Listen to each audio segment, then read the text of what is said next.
பேசிக்கா பார்க்க போனா பொண்ணுங்களுக்கு 2 வீடு இருக்கும். ஒண்ணு வந்து அம்மா வீடு, ஒண்ணு வந்து மாமியார் வீடுன்னு சொல்லி. ஆனா நிஜம் என்னன்னா 2மே நம்ம வீடு இல்ல. எது நமக்குன்னு சொல்லி நம்ம அமைச்சுக்கிறோமோ, நம்ம சுயமா சம்பாரிச்சு அதுதான் நம்ம வீடு. ஆனா இருந்தாலும் நம்ம எந்த ஊர்ல இருந்தாலும் சரி, 1 நாள் 2 நாளைக்கு நம்ம அம்மா வீட்டுக்கு போறோம்னு சொல்லி ஒரு எக்ஸைட்மென்ட் வந்து நெறைய இருக்கும். அது அம்மா வீடு எவ்வளோ பக்கத்துல இருந்தாலும் சரி, இல்ல தூரமா இருந்தாலும் சரி. இன்னைக்கு என்னோட ப்ரிப்பரேஷன் அதுக்கு தான். நான் ஒரு 15 நாளைக்கு எங்க அம்மா வீட்டுக்கு போறேன். ஸோ அதுக்கான ஒரு ப்ரிப்பரேஷன் தான் கொஞ்சம் கொஞ்சமா பண்ணிட்டு இருக்கேன். 1 நாள் 2 நாள் நம்ம போனாவே ப்ரிப்பரேஷன் பயங்கரமா இருக்கு.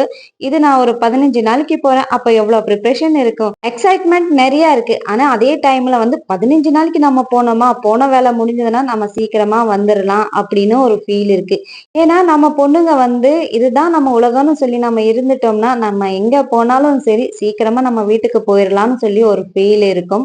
நீங்க யாராவது அம்மா வீட்டுக்கு போனா இன்னும் 1 நாள் 2 நாள் இருக்கணும்னு சொல்லி உங்களுக்கு தோணுமா? இல்ல நம்ம போன வேலை முடிஞ்சது, எல்லாருமே நம்ம பார்த்துட்டோம். இன்னும் நம்ம வீட்டுக்கு நம்ம கிளம்பலாம்னு சொல்லி உங்களுக்கு ஃபீல் ஆகுமா? கமெண்ட்ல சொல்ல மறந்துடாதீங்க. இந்த வீடியோ பார்த்துட்டு மறக்காம ஒரு லைக்கும் குடுத்துருங்க. Bye by.